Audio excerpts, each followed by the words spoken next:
Sudah semua? Bapak-bapak yang dimuliakan Allah Subhanahu wa taala, sebelum saya menjelaskan kepada Bapak sekalian tentang Al-Quran yang di hadapan kita saat ini, izinkan saya memberikan sebuah mukadimah singkat tentang Al-Quran dan keistimewaan Al-Quran di mata Allah Subhanahu wa taala.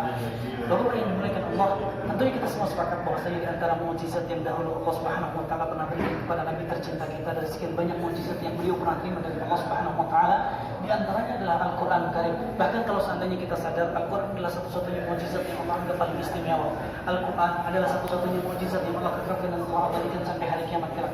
Betapa sangat istimewa sekali Al-Quran di mata Allah Subhanahu wa taala. Coba bayangkan, saking istimewanya Al-Quran di mata Allah Subhanahu wa taala, Allah Subhanahu wa taala tidak sembarangan memiliki malaikat untuk menurunkan Al-Quran. Akan tetapi Allah pilihkan seorang malaikat yang paling istimewa di mata Allah dan juga paling terhormat di tengah-tengah malaikat yang lain, yang bernama malaikat Jibril alaihissalam, diperintahkan oleh Allah untuk menurunkan Al-Quran kepada seorang rasul yang paling istimewa yang pernah ada di atas muka bumi ini, yaitu sang baginda Nabi tercinta Muhammad sallallahu alaihi wasallam. Bapak dan Ibu sekalian, silakan bergabung ibu-ibu. Bapak dan Ibu sekalian yang dimuliakan Allah Subhanahu wa taala, saking istimewanya Al-Quran di mata Allah, Allah Subhanahu wa taala tidak menurunkan Al-Quran di sembarangan malam. Akan tetapi Allah pilihkan sebuah malam yang lebih baik daripada 1000 bulan, di dalam sebuah bulan yang telah dipenuhi dengan keberkahan, yaitu malam Lailatul Qadar di dalam bulan suci Ramadan. Tidak hanya sampai di situ saja, saking istimewanya Al-Quran di mata Allah, Allah Subhanahu wa taala tidak ada di sembarangan tempat.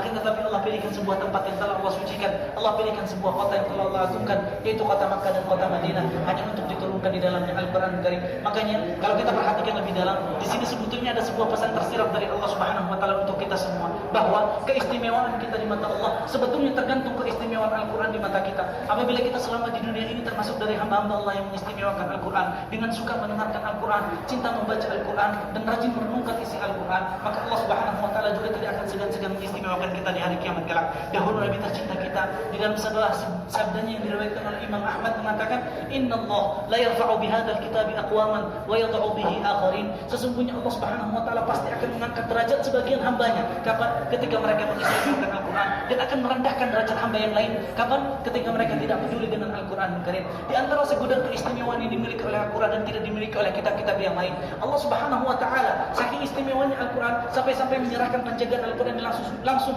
khusus kepada dirinya yang maha kuasa. Sehingga siapapun di antara makhluk Allah yang ingin berusaha merubah Al-Quran, baik itu dari bangsa jin ataupun dari bangsa manusia, maka bisa dipastikan dia tidak akan mampu merubah Al-Quran. Karena Allah Subhanahu wa taala pernah berjanji mengatakan di dalam surat Al-Hijr, "Inna nahnu nazzalna dzikra wa inna lahu lahafizun." Sesungguhnya kamilah sendiri yang telah benar-benar menurunkan Al-Quran dan kami sendiri yang akan menjaganya. Bapak dan Ibu, saking ketatnya penjagaan Allah Subhanahu wa taala terhadap Al-Quran, kata para ulama, Allah Subhanahu wa taala tidak hanya menjaga Al-Quran dalam bentuk tulisan saja, akan tetapi Allah juga menjaga Al-Quran dalam bentuk hafalan. Sehingga Bapak dan Ibu sekalian, dari generasi pertama sampai generasi kita saat ini, pasti ada di antara muka bumi ini, di antara hamba-hamba Allah yang Allah gerakkan hati sebagiannya untuk menghafalkan Al-Quran dan hati sebagian yang lain untuk menuliskan Al-Quran Karim. Bapak dan Ibu sekalian yang dimuliakan Allah Subhanahu wa taala, di antara bentuk penjagaan Allah Subhanahu wa taala yang kita saksikan dalam bentuk hafalan di zaman kita saat ini, kita banyak melihat anak-anak kecil dari kalangan kaum muslimin dari berbagai macam negara di masjid Nabi sallallahu alaihi wasallam.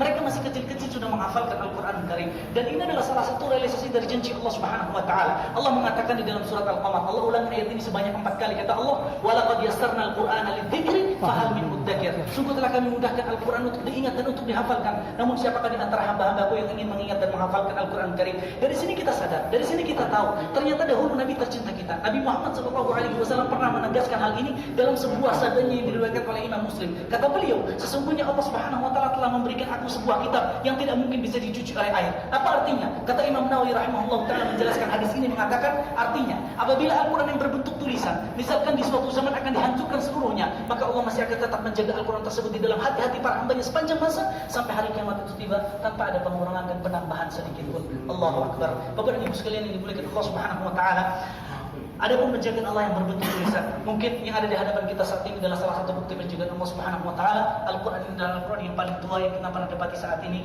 Al-Qur'an ini umurnya sudah mencapai lebih dari 1300 tahun yang silam. Ini adalah Al-Qur'an yang sempat dituliskan di masa pemerintahannya Utsman bin Affan radhiyallahu anhu. Tapi sayangnya, Al-Qur'an ini merupakan sebuah naskah replika yang disalin langsung dari naskah yang asli. Sementara naskah aslinya masih ada di perpustakaan Topkapi di kota Istanbul di negara Turki, dan naskah aslinya masih berbentuk tulisan di atas kulit kayu.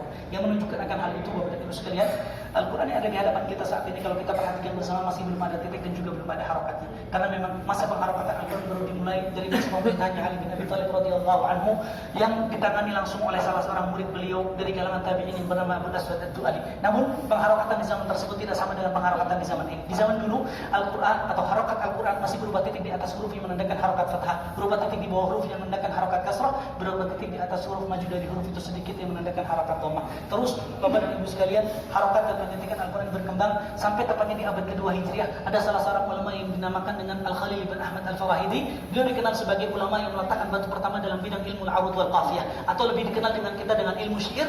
Beliau sudah memudahkan harokat Al-Qur'an, tanda baca Al-Qur'an sama persis di zaman kita, karena beliau meninggal kurang lebih sekitar di 181 Hijriah. Bapak dan Ibu sekalian yang dimuliakan Allah Subhanahu wa taala, singkat saja bahwasanya Al-Qur'an terus diperjuangkan oleh kaum muslimin dari generasi ke generasi dalam bentuk tulisan, sehingga ini kita akan menyaksikan bersama bagaimana peran-peran kaum muslimin yang lain dari generasi ke generasi dalam menuliskan Al-Qur'an di ruangan berikut. Silakan.